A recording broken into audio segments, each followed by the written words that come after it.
얼마 전 한창 작업을 하던 도중 어떠한 메시지를 받았습니다. 영상 편집을 직업으로 갖고 계신 편들이 분들은 대부분 공감하실 텐데 집 밖에 안 나가고 하루 종일 모니터만 바라보면서 육신을 숙성시키는 편집자들에겐 가뭄에 콩나듯 날아오는 지인들의 안부 메시지는 눈부신 바깥 세상과 소통할 수 있는 유일한 수단입니다. 때문에 저는 피곤함을 억누르고 크리스마스에 산타가 준 선물을 뜯어보는 어린아이 마냥 벅찬 감동을 끌어안고 메시지를 확인했습니다. 결코 큰 기대는 하지 않습니다. 괜한 기대를 갖고 메시지를 확인한 순간 시야에 들어온 게 어머니의 두부심으름이나 해리포터에 나오는 부엉이 때마당 들이닥치는 스팸 메시지인 순간 뜯어본 선물 안에 학습지가 들어있는 걸 봐버린 미취학 아동의 끝없는 절망감을 간접 체험할 수도 있으니까요. 저는 반가운 마음으로 메시지를 확인하되 마음 한켠에 작은 의심을 구비해둔 채 천천히 내용을 확인하였습니다. 다행히 메시지는 오랜 지인으로부터 온 안부 메시지였고 저는 가슴을 쓸어내리며 흐뭇한 미소를 입가에 띄운 채 차근차근 읽어나갔습니다. 내용 자체는 평범했습니다. 건강했느냐, 최근에 뭐하고 지내느냐, 나는 이런 삶을 살고 있다 등등 평범한 안부치레들이었고 저도 비슷한 내용의 평범한 답변을 머릿속에 미리 그려놓으며 글의 마지막 문단을 향해 시선을 옮겼습니다. 바로 그 순간 저는 보고 말았습니다. 메시지를 보는 수신인의 이름을. 그 지인은 과거 어떠한 영상 커뮤니티 사이트에서 우연히 알게 된 분이었습니다. 당시 저는 스카이프로 제가 하는 게임의 플레이를 다른 분들에게 보여주곤 하였는데 그분은 제가 아이작의 번째라는 게임을 플레이할 때 저의 플레이를 즐겨보시며 마치 두 명이서 인터넷 방송을 하는 느낌으로 새벽까지 노가리를 까곤 했던 지인이었습니다.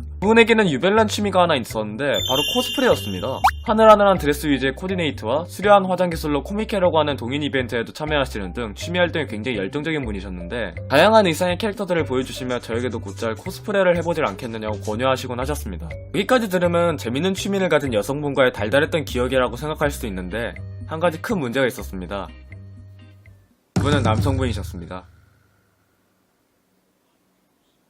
씨발. 흥미가 없다고 단칼에 거절한 저에게 자신의 드레스 입은 모습과 짧은 치마 사진을 끊임없이 보여주며 코스프레라는 행위의 아름다움을 포기하던 그분의 목소리에서 저는 찰나의 광기를 느꼈고 이내 수화기 너머로 들려오는 그분의 모습이 사진 속 다리털난 코스프레 소녀의 모습으로 오버랩되는 환각을 보게 되었습니다. 한 가지 특이한 점으로 평소에는 말씀도 조곤조곤하게 하시고 자신의 의견에 큰 자신을 가지지 못하시는 분이셨는데 코스프레 이야기를 하는 순간만큼은 감마선 맞은 브루스 배너 마냥 자신감 과다충전 상태로 수시간을 날뛰곤 하셨습니다. 그리고 무엇보다도 두려운 점은 어떠한 이야기로 서두를 꺼내든 어떠한 타이밍의 이야기를 시작하든 끝내 마무리는 코스프레를 해보지 않겠냐는 기승전 코스프레라는 기적의 화법을 선보이셨습니다. 저는 끝끝내 거절했지만 이대로 가다간 언젠가 핑크 드레스를 입게 돼버릴 수 있다는 끔찍한 가능성에 그분과의 대화가 두려워지기 시작했고 그분과 연관된 수많은 지인분들 중 오직 저에게만 코스프레 권유를 했다는 충격적인 사실을 접하게 된 뒤로 공포심에 떨림이 멈추지 않게 되었습니다. 하지만 얼마 안가 해당 영상 커뮤니티 사이트가 몰락의 길을 걷게 되면서 그분과 대화할 일이 적어지고 자연스럽게 사이가 멀어지면서 다행스럽게도 저의 프리티한 변신은 저지당했습니다. 그로부터 몇 년 동안 저는 그분을 잊고 살아왔지만 그분은 저를 잊지 않으셨는지 다시금 연락을 주셨습니다. 처음엔 그분과의 즐거운 추억들이 먼저 떠올라 반가웠지만